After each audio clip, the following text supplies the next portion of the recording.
الشیطان الرجیم بسم اللہ الرحمن الرحیم. پڑھیے الصلاۃ والسلام علیک یا رسول اللہ وعلی آلک واصحابک یا حبیب اللہ. الصلاۃ والسلام علیک یا نبی اللہ وعلی آلک واصحابک یا نور اللہ. پیارے پیارے اسلامی بھائیوں، جو آج ہمارے صبیر اتاری بھائی کی شادی خانہ آبادی کے سلسلے میں اس خوبصورت محفل میں موجود ہیں، رب کریم ہم سب کا جمع ہونا اپنی بارگاہ میں قبول فرمائے. درود پاک پڑھنے کے بے شمار فضائل و برکات ہیں.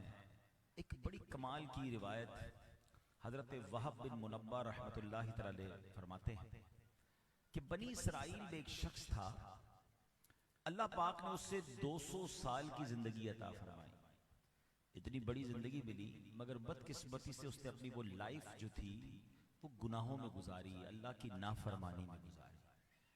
یہاں میں ایک بات اور عرض کرنا چاہوں گا. ہم لوگ لمبی عمر کی دعائیں مانگتے ہیں. ہمیشہ یاد رکھیں کہ لمبی عمر وہ اچھی ہے جو نیکیوں والی ہے، ورنہ جس کی عمر بھی لمبی اور گناہ بھی زیادہ، عادتیں گناہوں کی ہوں اور عمر بھی لمبی ہو جائے تو روز ہی گناہوں کا میٹر چلتا رہے گا نا. تو ایسے بندے کے لیے تو لمبی عمر اچھی نہیں ہوتی کہ جو روز ہی گناہ کرتا ہو. اللہ سے یہ مانگیں کہ اللہ صحت و عافیت کے ساتھ طویل زندگی نیکیوں والی عطا فرما. ہاں، جس کی نیکیاں والی زندگی ہو، روز نیکیاں کرتا ہو اور عمر بھی لمبی ہو، وہ بڑا خوش نصیب ہے. اس کو اس بات سے سمجھیے گا کہ ایک بار ایک صحابیہ نبی پاک علیہ السلام کی بارگاہ میں آئی اور عرض کرتی، حضور دو غالباً ان کے بھائی تھے. وہ کہتے کہ ایک بھائی شہید ہوا جہاد کرتے ہوئے، شہید ہو کر اس کا انتقال ہوا، اور ایک بھائی کا 1 سال بعد انتقال ہوا. نارمل جیسے انتقال ہوتا ہے، طبعی موت پر گئے، انتقال ہو گیا. کہتی میں نے خواب میں دیکھا کہ جو بعد میں انتقال کرنے والا بھائی تھا وہ پہلے جنت میں جا رہا ہے. تو حضور یہ کیا راز ہے کہ شہید سے پہلے وہ جا رہا ہے جنت میں جو طبعی موت جس کا انتقال ہوا. تو سرکار دو عالم علیہ السلام نے بڑی کمال کی بات فرمائی کہ کیا اس نے 1 سال دنیا میں رہ کر اتنی نمازیں نہیں پڑھی تھی؟ کیا اتنے روزے نہیں رکھے تھے؟ یعنی وہ 1 برس زیادہ رہا تو چونکہ وہ صحابی تھے، وہ روز عبادت کرتے تھے، نمازیں پڑھتے تھے، تلاوت کرتے ہوں گے، ذکر و اذکار کرتے ہوں گے، رمضان کے روزے رکھے. تو 1 سال کے ڈیفرنس کی وجہ سے نیکیاں اتنی ہو گئی کہ وہ شہید سے پہلے جنت میں چلے گئے. یہ بات ہم نے سیکھنی ہے کہ لمبی زندگی نعمت ہے، مگر اس کے لیے کہ جو نیکیوں میں زندگی گزارے. اور یہاں ایک الارم بھی ہے نا ہمارے لیے کہ میرا گزرنے والا ہر دن میری نیکیوں میں اضافے کا باعث بن رہا ہے یا میرے گناہوں میں اضافے کا باعث بن رہا ہے. We have to check. سرمایہ میں تو چیک کرتے ہیں، کاروبار میں تو چیک کرتے ہیں کہ یار 5 سال پہلے جہاں تھا اب بھی وہیں ہوں کہ تھوڑا آگے بڑھاؤں. اللہ نے تقریباً لوگوں کو ترقیاں دی ہیں. موٹر سائیکل سے کچھ لوگ گاڑی پہ آئے، سائیکل سے کچھ لوگ موٹر سائیکل پر آئے، کرائے کے گھر سے اپنے گھر پر آئے. 5-7 ہزار روپے مہینہ کماتے تھے، آج اللہ کی رحمت سے کچھ 30-35-40 ہزار، کچھ لوگ لاکھوں میں کمانے لگے.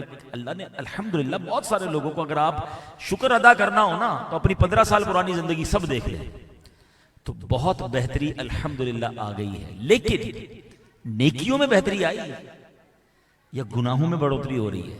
یہ بہت ضروری سوال ہے، کیونکہ ہر گزرتے دن کے ساتھ ہم پتہ ہے کہاں پہنچ رہے ہیں.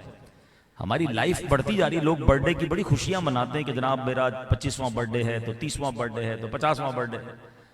خوشی منا لیجئے، لیکن ایکچولی تو آپ کی زندگی کا 1 سال کم ہو گیا ہے. ہاں، اگر غور سے دیکھیں تو ہر گزرنے والی سانس، ایوری ڈے ہم اپنی آخرت کے قریب ہو رہے ہیں، اینڈ آف دا لائف کے قریب ہو رہے ہیں، اپنی قبر کے قریب ہو رہے ہیں. عقل کیا کہتی ہے کہ جتنا میں قبر کے قریب ہوتا جا رہا ہوں اتنی نیکیاں بڑھنی چاہیے، اتنا اللہ کی فرما برداری بڑھنی چاہیے، تاکہ اب تو رب کی بارگاہ میں جانا ہے نا. مگر ہو نہیں رہا ایسا انفارچونیٹلی، ڈے بائی ڈے، کیونکہ نئے گناہوں کے طریقے آ رہے ہیں، نئے جناب انداز آ رہے ہیں، نئی چیزیں آ رہی ہیں، سوشل میڈیا کا زمانہ ہے، لوگ انوالو ہوتے جا رہے ہیں برائیوں میں. بچائیے اپنے آپ کو. اب واپس آتا ہوں واقعے کی طرف کہ اس نے 200 سال اللہ نے اسے لائف دی، مگر اس شخص نے وہ 200 سال اللہ کی نافرمانی میں گزار دیا. اب کیا ہوا؟ جب اس کا انتقال ہوا تو لوگ اتنے پریشان تھے، اس محلے والے، اس کی بے حیائیاں، اس کے برے کام، کہ اس کو دفن نہیں کیا. اس کو اٹھایا اور کچرے کے ڈھیر پہ ڈال دیا. نہ کفن دیا کسی نے، نہ تدفین کی، نہ دفن کیا.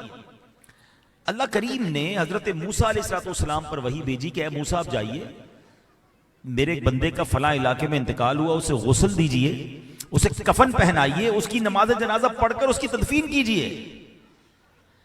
اب ذرا سمجھیے گا حضرت موسیٰ کون ہے؟ کلیم اللہ۔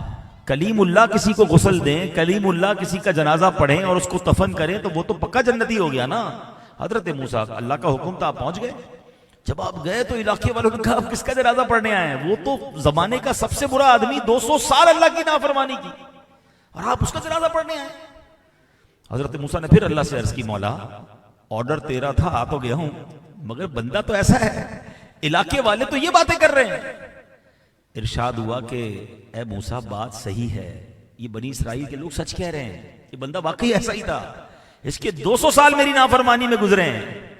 مگر انہو کانا کلما نشر التوراۃ، جب یہ بندہ تورات شریف کھولتا تھا، وَنَظَرَ إِلَىٰ اسْمِ مُحَمَّدٍ صلی اللہ علیہ وسلم، اور ہمارے محبوب علیہ السلام کے نام پاک کو جب دیکھتا تھا، قبلہ ووضعہ علی عینیہ وصلی علیہ، فرمایا ہمارے محبوب کے نام پاک کو چومتا تھا، ادب سے آنکھوں پر لگاتا تھا اور درود پاک کے نذرانے پیش کرتا تھا۔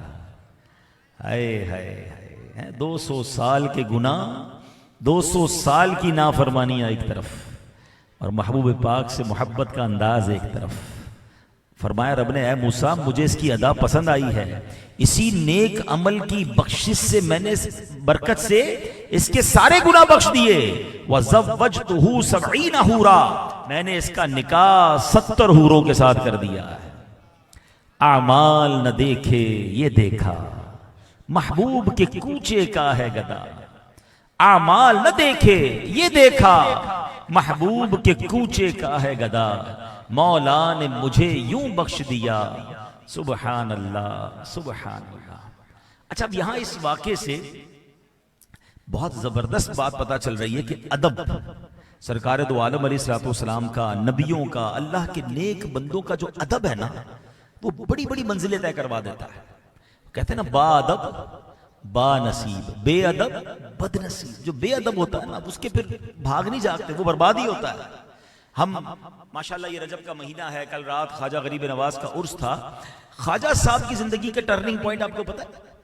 خواجہ صاحب 15 سال کی عمر کے نوجوان تھے، یہاں 15 سال کے نوجوان بیٹھے ہوں گے، 15 ایئرز اولڈ تھے، والدین کا انتقال ہوا، پیسہ آ گیا آپ کے پاس، والد صاحب نے جائیداد چھوڑی تھی، اس میں باغ بھی تھا اور پنچکی بھی تھی۔ اب ذرا غور کریں، 15 سال کا جوان آدمی ہو، جوان لڑکا ہو، اتنے سارے پیسے مل جائیں، عموماً تو بندہ بگڑ جاتا ہے، مگر ایسی شاندار تربیت تھی آپ کی والدین کی طرف سے کہ آپ اپنے باغ میں بیٹھے ہوئے تھے، ایک سفید داڑھی والے بزرگ گزرے، خواجہ صاحب کو جانتے نہیں تھے ان کو کون ہے، 15 سال کا نوجوان ہے، ان کو نہیں پتہ ہی کون سے بزرگ کا، سفید داڑھی ہے، بڑی عمر کے ہیں۔ آپ نے بڑی محبت سے کہا حضور ہمارے پاس آئیے نا، بڑے پیار سے بٹھایا، اپنے درخت سے کھجوریں یا انگور اٹھائے اور آپ کو پیش کیے حضور، ادب کے ساتھ، بڑا پیار تھا، بڑا ادب تھا۔ وہ کوئی اور نہیں تھے، وہ اللہ کے بہت بڑے ولی حضرت عبداللہ قندوزی رحمۃ اللہ تعالیٰ علیہ تھے۔ اب وہ وہاں سے گزرے، انہوں نے دیکھا 15 سال کا نوجوان اتنا با ادب، آپ نے اپنی جھولی سے ایسا کرامت کا ٹکڑا نکالا، ان کو کھلایا اور ایسی نگاہ ڈالی کہ ایک 15 سال کے نوجوان کو معین الدین چشتی اجمیری بنا دیا۔ The turning point in the life of Khwaja Gharib نواز ادب تھا، ایک بزرگ کے ادب نے آپ کو غریب نواز بنا دیا۔ تو میرے بچوں، میرے نوجوانوں، یہ سب یاد رکھیے کہ ادب زندگی میں ہونا چاہیے، زبان میں ادب، شائستگی ہونی چاہیے، انداز میں ادب ہونا چاہیے۔ ہم اگر کسی مرتبے پر بھی پہنچ جائیں نا، تو اگر ہم سے عمر میں کوئی بڑا ہے تو ہمیں اس سے ادب سے بات کرنی ہے۔ سفید بال آ گئے اگر اس کے، تو ہمارے والد کی جگہ ہے، بے شک وہ آپ کا ملازم کیوں نہ ہو۔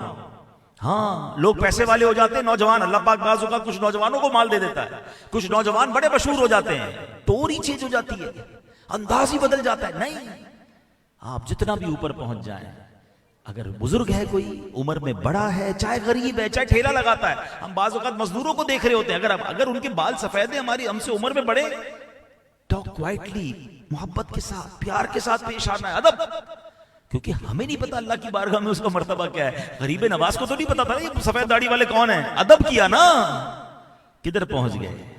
اور اگر بے ادبی کر لیتے، یہ بھی سمجھنا ہے، ہم کسی کے ساتھ زیادتی کر لیں، ہم کسی کا دل توڑ دیں اور اللہ کا ولی ہو تو، ایک بات یاد رکھیے گا، بڑی خطرناک بات کہنے جا رہا ہوں، دو ہی معاملات، جتنا میرا چھوٹا سا علم ہے، میں نے جتنا پڑھا ہے اب تک، اس میں دو ہی معاملات ایسے ملتے ہیں جس میں اللہ نے براہ راست جنگ کرنے کا اعلان کیا ہے. ایک جو سود کا کاروبار کرے، سود کا لین دین کرے، یا اللہ کے کسی ولی سے دشمنی کرے، اللہ اس سے اعلان جنگ فرماتا ہے. اب مجھے بتاؤ، اللہ جس سے اعلان جنگ کر دے اس کا کیا حال ہوگا؟ بربادی ہونا ہے نا. تو کبھی سود کے قریب بھی نہیں جائیے گا، کتنا ہی نفع کیوں نہ آ جائے، کتنا ہی پروفٹ سامنے کیوں نہ آئے، ہاتھ بھی نہیں لگا. اللہ سے جنگ کر کے برباد ہونا ہے. اور دوسرے نمبر پر اللہ کے ولی سے دشمنی نہیں کرنی ہے. اب آپ کہیں گے بھائی اللہ کے ولی سے ہم کہاں دشمنی کرتے ہیں؟ تو جناب مجھے اور آپ کو تو وہی اولیاء پتہ ہے جن کے مزار بن گئے. ہمیں یہ تھوڑی پتہ ہے کہ اس وقت کتنے اولیاء ہیں. آج بھی تو کوئی ولی سے ملاقات میری آپ کی ہو سکتی ہے. ولایت کا سلسلہ تو ختم نہیں ہوا نا. اور ایک اور خوبصورت بات میں آپ کو بتاؤں کہ اللہ کے اولیاء کو اللہ نے بندوں میں چھپا کے رکھا ہے. موسٹ پروبیبلی ہو سکتا ہے اس وقت ہمارے ہال میں کوئی بہت بڑا اللہ کا ولی بیٹھا، ہمیں نہیں پتا. تو یہ چھپا کے رکھنے کی حکمت کیا علماء بیان کرتے، تاکہ بندہ سب کا ادب کرے، سب سے محبت سے پیش آئے. جو ڈانٹتے جھڑکتے رہتے ہیں، دیکھیں اب یہ مثال کے ہال کے اندر کچھ ہمارے بھائی ویٹرز ہیں، اپنی روزی کما رہے ہیں، محنت کر رہے ہیں، غریب ہیں، تو کیا ہوا؟ تو یہ ہمیں نہیں پتا ہوتا کہ بار گارڈ جو کھڑا ہے، یہ جو ویٹر کھانا کھلا رہا ہے، مسجد میں جاتے ہیں تو جو خادم ہے، جو ہمارا ڈرائیور ہے، جو دروازہ کھولنے والا ہے، اللہ کی بارگاہ میں اس کا کیا مرتبہ ہے. تو ادب سب کے ساتھ کرنا ہے، بات سب سے نرم کرنی ہے، دل کسی کا نہیں دکھانا. اگر چلتے پھرتے کسی اللہ کے ولی کو ستا دیا نا تو پھر تیار رہیے بربادی کے لیے. تو we have to think about it. ہمیشہ زندگی میں سافٹ رہیے، سب سے مسکرا کر ملیے، پیار سے ملیے. تو ایک تو اس روایت سے یہ سیکھنے کو ملا. اور پھر درود پاک، سبحان اللہ، جتنا ہو سکے درود پاک پڑھیں. یہ وارے نیارے ہیں. درود پاک سمجھ لو ہمیں بہت بڑا انعام ملا ہے. پڑھتے جاؤ اور اپنے کام سیدھے کرتے جاؤ، رحمتوں سے اپنے دامن بھرتے جاؤ. مگر ایک تیسری بات جو مجھے بیان کرنی ہے وہ یہ ہے کہ نارملی جو اس طرح کی روایتیں سنتے ہیں نا، بندہ کہتا ہے 200 سال کی گناہ تو ایک درود پاک کو چومنے سے معاف ہو گئے، تو چلو جناب اب جو کرنا ہے کرتے رہو اور درود پاک پڑھ لیں گے، انگوٹھے چوم لیں گے. نہیں، یہ ضرور اللہ کی رحمت ہے. اللہ نقطہ نواز ہے، پہلے یاد ہے، وہ بے نیاز ہے. اللہ الصمد کہتے ہو نا، اس کا معنی کیا ہے؟ اللہ بے نیاز ہے. وہ چاہے تو ایک نیکی پر بخشش فرما دے، اور چاہے تو ایک ہی گناہ پر پکڑ کر جہنم میں ڈال دے. تو ایمان ایکچولی جو ہے نا، اس کو سمجھنا ہے. الایمان بین الخوف والرجاء. ایمان خوف اور امید کے درمیان کی شے کا نام ہے. خوف بھی ہونا چاہیے اور امید بھی ہونی چاہیے. کچھ لوگ دونوں ایکسٹریم پہ پہنچ جاتے ہیں. کچھ لوگ ایسی امید مان لیتے ہیں، کہتے ہیں اللہ بخشنے والا ہے، جو کرو یار معاف کر دے گا. نہیں، وہ رحمان ہے تو وہ قہار بھی ہے، وہ جبار بھی ہے. اور کچھ لوگ اتنے ڈرتے ہیں کہ کہتے ہیں میری بخشش ہی نہیں ہوگی، مایوس ہو جاتے ہیں. تو مایوس بھی نہیں ہونا ہے. مولا علی شیر خدا نے بڑی کمال کی بات فرمائی. آقا فرماتے ہیں میں علم کا شہر ہوں، علی اس کا دروازہ ہے. مولا علی نے کہتے ہیں گلی مکا دی. آپ فرماتے ہیں اللہ سے ایسا خوف رکھو کہ ساری دنیا کے نیک اعمال لے کر اس کی بارگاہ میں جاؤ گے، تب بھی اللہ جو ہے تمہیں معاف نہیں کرے گا اور جہنم میں ڈال دے گا.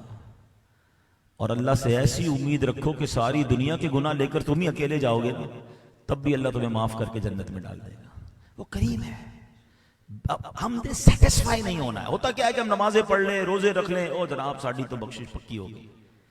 ڈرتے رہنا ہے اللہ معاف کر دے، قبول فرما لے. تو بیچ میں رہنا ہے، خوف بھی ہو امید بھی ہو، تو انشاءاللہ خیر ہی خیر ہے. تو بہرحال نیت کر لیں انشاءاللہ. میں بھی نیت کرتا ہوں کہ کثرت کے ساتھ درود پاک پڑھیں، ایک بار محبت کے ساتھ درود پاک پڑھ لیں. صلو علی الحبیب صلی اللہ تعالی علی محمد صلی اللہ علیہ وسلم. اللہ سے امید کی بات ہو رہی ہے تو اس میں ایک بہت بڑا اللہ کی رحمت کو پکارنے والا، اللہ کی رحمت کو سمجھے حاصل کرنے والا جو کام ہے نا، وہ ہے اللہ کی بارگاہ میں سجدہ کرنا، نماز پڑھنا.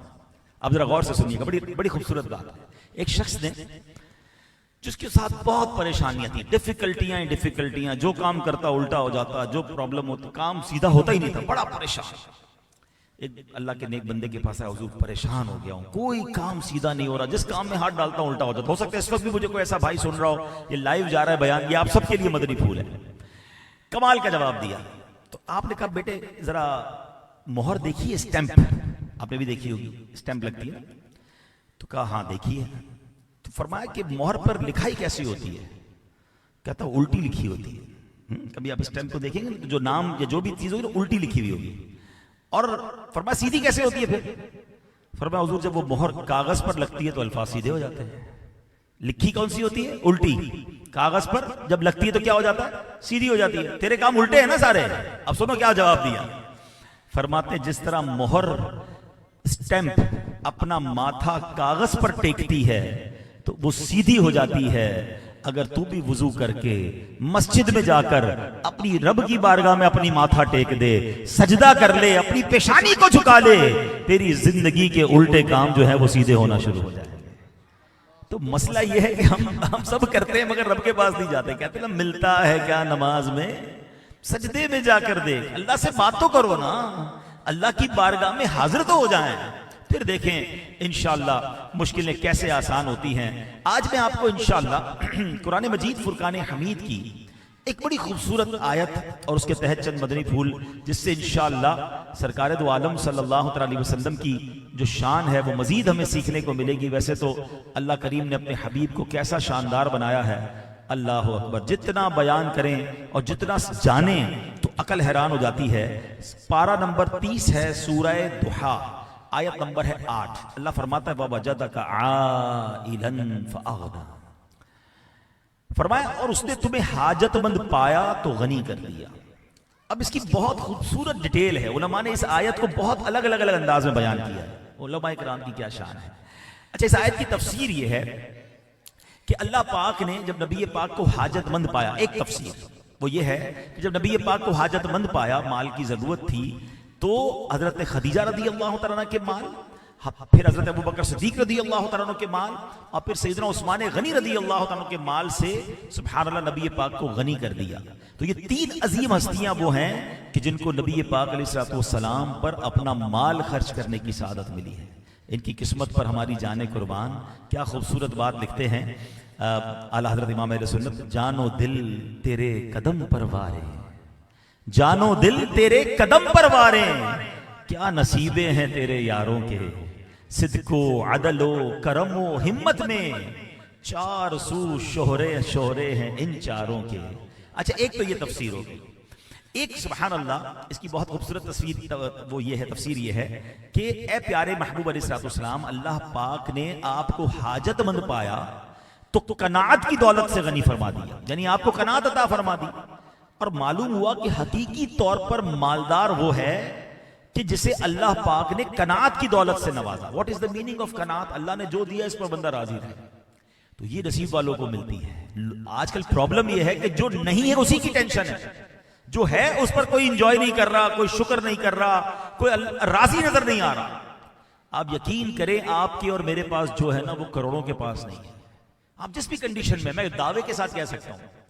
آپ میں سے ہو سکتا ہے کوئی کہے مولانا صاحب ایسا کیسے ہو سکتا ہے، میں تو کرائے کے گھر میں رہتا ہوں، قرضے میں ڈوبا ہوا ہوں، اور آپ کہہ رہے ہیں میرے جیسے کروڑوں لوگ ترس رہے ہیں. جی ہاں، جیسی لائف آپ گزار رہے ہیں ایسے لاکھوں کروڑوں لوگ خواب دیکھ رہے ہیں.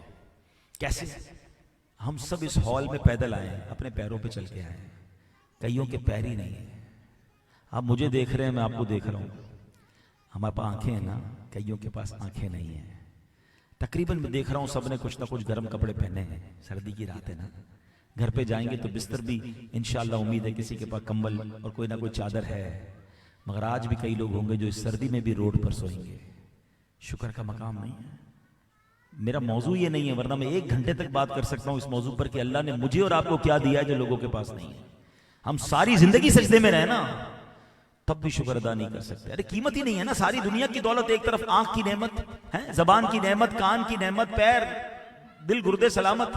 اگر پھر بھی کسی کو لگتا ہے نا مجھے کچھ نہیں ملا، موٹر سائیکل یا گاڑی نکال کر کبھی یہ ایمرجنسی وارڈ میں چلے جائیں کسی بھی کراچی کے ہاسپٹل میں، لگ پتا جائے گا کہ لوگ کیسی کیسی بیماریوں میں، کیسی کیسی تکلیف. چھوٹے چھوٹے بچوں کی اب ڈائلیسس ہو رہے ہیں، چھوٹے چھوٹے بچوں کے دلوں میں سوراخ ہے. کسی کو جناب ہمارے پاس تو دعا کے لیے آتے ہیں نا لوگ. آپ یقین کریں بندہ حیران ہو جاتا ہے کہ یہ کیسی کیسی بیماریاں آ گئی ہیں. اللہ نے بچایا ہوا، یہ بہت بڑی مہربانی ہے. لیکن شکر نہیں ہے لوگوں کی زبان پر. قناعت یہ بڑی نعمت ہے. تو جو اللہ نے دیا اس پر راضی رہا کریں. اب آئیے ایک اور بڑی ایمان افروز اسی آیت کی تفسیر، عشق رسول والی. امام فخر الدین رازی کہتے ہیں وَوَجَدَكَ عَائِلًا فَأَغْنَىٰ، اور اس نے تمہیں حاجت مند پایا تو غنی کر دیا. اس کی تفسیر کیا لکھی انہوں نے؟ وہ کہتے ہیں کہ ایک معنی یہ ہے کہ پیارے محبوب آپ کے عیال بہت زیادہ ہیں، آپ کی فیملی بہت بڑی ہے، کیونکہ ساری امت ہی آپ کی فیملی ہے نا، ساری امت آپ کے عیال ہے، وہ آپ کے سوالی ہیں، تو اتنے زیادہ لوگوں کی امیدیں آپ سے وابستہ ہیں، تو اللہ کریم نے آپ کو غنی بنا دیا ہے کہ آپ نے سب کی حاجتیں پوری کرنی ہے نا، تو اللہ نے اتنا دیا کہ اے محبوب آپ کی ساری امت آپ کی طرف توجہ کیے ہوئے ہے اور آپ سب کی جھولیاں بھر رہے ہیں۔ وہی رب ہے جس نے تجھ کو ہم تن کرم بنایا، ہمیں بھیک مانگنے کو تیرا آستاں بتایا، تجھے حمد ہے خدایا، تجھے حمد ہے خدایا۔ اب ذرا آتے اس بات پر کہ اللہ نے دیا کتنا ہے، جب اتنی بڑی آپ کے اوپر ذمہ داری ہے، سب کی توجہ آپ کی طرف ہے، وہ ہے نا ایک جانے بے خطا پر دو جہاں کا بار ہے، سب کی توجہ نبی پاک کے در دولت کی طرف ہے، تو سبحان اللہ۔ اس کی ایک اور خوبصورت آیت کریمہ سنیں، انا اعطیناک الکوثر، کتنا دیا؟ قرآن کہتا ہے اے محبوب بے شک ہم نے تمہیں بے شمار خوبیاں عطا فرمائیں۔ اب ذرا غور کیجئے گا، تفسیر نور العرفان میں ہے لفظ کوثر جو ہے نا یہ کثرت سے بنا ہے اور یہ مبالغہ کا صیغہ ہے، اسے یوں سمجھیے کثیر کا معنی ہے زیادہ، اکثر کا زیادہ ہے معنی ہے بہت زیادہ، یہ دو الفاظ تو ہم بولتے رہتے ہیں نا، کثیر اکثر بہت زیادہ، کثار بہت ہی زیادہ، اور کوثر کا معنی پتہ ہے کیا ہے؟ اتنا زیادہ جو مخلوق کی عقل و فہم میں بھی نہیں آ سکتا۔ ہماری سوچ سے ورا اگر ہے کوئی چیز تو وہ کوثر ہے جو اللہ نے اپنے حبیب کو عطا فرمائی۔ اللہ اکبر۔ جبھی تو اعلیٰ حضرت کہتے ہیں نا، ٹھنڈا ٹھنڈا میٹھا میٹھا، ٹھنڈا ٹھنڈا میٹھا میٹھا، پیتے ہم ہیں پلاتے یہ ہیں صلی اللہ وسلم، اور انا اعطیناک الکوثر، انا اعطیناک الکوثر، ساری کثرت پاتے یہ ہیں صلی اللہ۔ اچھا اب سنتے جائیے اور جھومتے جائیے، نبی پاک کو اللہ نے کتنا غنی کیا کہ کل جہاں اس در پر سوالی ہے، انسان اپنی حاجتیں مانگنے آتے ہیں، جانور اس در پر سوال کرتے ہیں، پھر مانگنے والے جتنے زیادہ حاجتیں بھی اتنی زیادہ ہیں، کوئی یہاں دنیا مانگتا ہے، کوئی آخرت مانگتا ہے، کوئی ظاہری نعمت مانگتا ہے، کوئی باطنی نعمت مانگتا ہے، کسی کو آنکھیں چاہیے، کوئی ٹوٹا ہاتھ جڑوانے آ رہا ہے، کوئی لمبی زندگی کا طلبگار ہے، اللہ اکبر، کسی کو ظاہری مال درکار ہے، کوئی علم کا سوالی ہے۔ غرض جتنے سوالی حاجتیں بھی اتنی زیادہ، اللہ پاک نے سب کو اس طرح کا سوالی بنایا اور انہیں قاسم نعمت بنایا، یعنی نعمتیں بانٹنے والا بنایا، سارے خزانے بھی عطا فرمائے، دنیا کی سب خزانوں کی نعمتوں کے خزانے آپ کو عطا فرمائے اور آخرت کی نعمتوں کے خزانے بھی آپ کو عطا فرمائے۔ اب سنو، وَوَجَدَكَ عَائِلًا فَأَغْنَا، اور اس نے تمہیں حاجت مند پایا تو غنی کر دیا۔ اللہ اکبر۔ اعلیٰ حضرت اسی نبی پاک کی عادت کریمہ اور شان کریمی کی طرف اشارہ کر کے فرماتے ہیں کہ دیکھیں دنیا میں طرح طرح کے لوگ ہوتے ہیں، کچھ بڑے پیسے والے لوگ ہوتے ہیں، سخی ہوتے ہیں، ان کے پاس جاؤ بانٹنا چاہتے ہیں مگر خزانہ بڑا نہیں ہوتا، بانٹتے ہیں تو ختم ہو جاتا ہے۔ کچھ ایسے ہوتے ہیں خزانہ تو ہوتا ہے، دل نہیں چلتا ہے، ہاتھ کھلا نہیں ہوتا ہے۔ اللہ اکبر۔ اعلیٰ حضرت کہتے ہیں ہمارے آقا کیسے ہیں؟ کریم ایسا ملا کہ جس کے کھلے ہیں ہاتھ اور بھرے خزانے، کریم ایسا ملا کہ جس کے کھلے ہیں ہاتھ اور بھرے خزانے، بتاؤ اے مفلسوں کہ پھر کیوں تمہارا دل اضطراب میں ہے؟ اب غم کیسا، اب تکلیف کیسی؟ اللہ نے اپنے خزانوں کا مالک بھی بنایا اور ہمیں ان کا در بتا دیا، تو اب مانگی جاؤ، وہ عطا فرماتے ہیں، اور جتنا مانگو۔ آج دنیا میں کسی کو کہیں بڑی ضرورت ہے، بھائی بڑا پریشان ہوں، 10,000 روپے چاہیے، وہ 1,000 روپے نکال کے دے دیتا ہے۔ کسی سے جناب بڑی کوئی اور چیز چاہیے، جتنا مانگو تھوڑا ملتا ہے۔ آقا کی شان یہ ہے کہ میرے کریم سے گر قطرہ کسی نے مانگا، میرے کریم سے گر قطرہ کسی نے مانگا، دریا بہا دیے ہیں، در بے بہا دیے ہیں۔ اللہ اکبر۔ یہ ہم ایسے نہیں کہتے کہ آقا اللہ کے خزانوں کے مالک ہیں یا کنجیاں آپ کو ملی ہیں۔ آؤ میں آپ کو حدیث سناتا ہوں، اور حدیث بھی